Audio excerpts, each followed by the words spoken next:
True that when you die and you're buried, after a certain amount of time, you go to sleep and you just won't wake up until Judgment Day? No, that's not true. Once your body dies and you leave your body, your soul leaves your body, there is no more sleep. Sleep is only in this dunya, it's only in this world, and that's why it's called Hayatul Barzakh. When you're in the grave, it's known as the life of the Barzakh. There's no sleeping.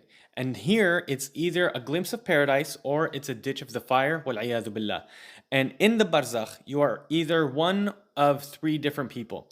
You're either a true believer, and when Munkar and Nakir, these great big angels come to you, they ask you four questions. Munkar and Nakir ask the believer four questions.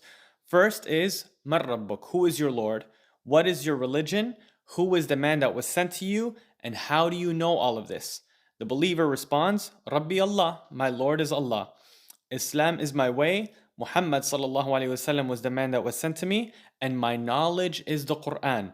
I read it and I believe it and I follow it. And then they open up a portal for him for the fire. Billah. They open up a portal to hellfire.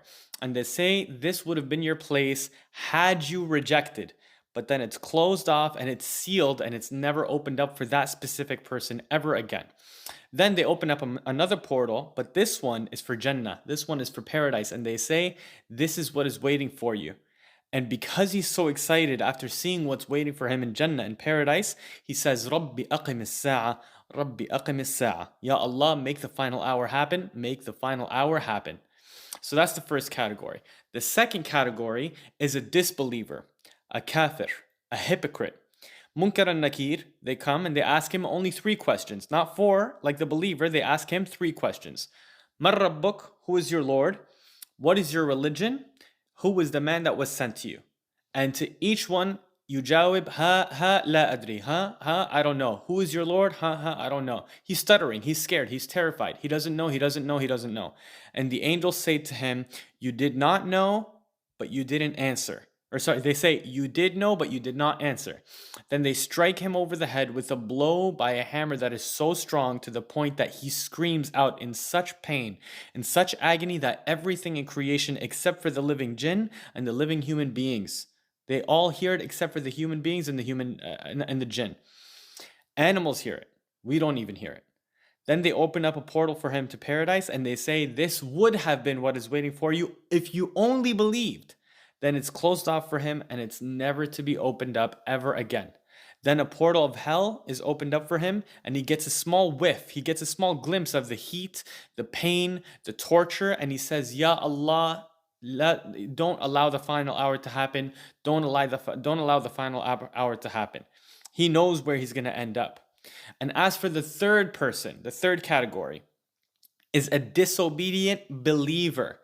And this is someone that may have committed major sins. And what happens here is unique to that specific person, like the person who completely doesn't care. There's others that care, but not as much as this person or that person and so on and so forth. So this person may have skipped salah from time to time and he was firm with his Ramadan, right? Or this person might have been very firm with the salah, but he committed zina, right? So there are those that are punished in the grave for a certain amount of time. Then for the rest of their time, they're in blessing and happiness until Yawm al-Qiyamah, until Judgment Day.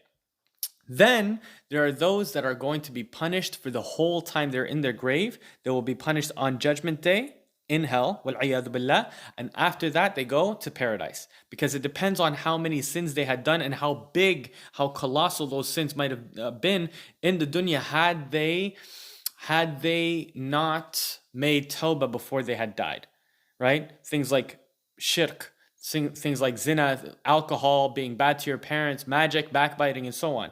And this is because the punishment of the grave lightens up the punishment of the akhirah.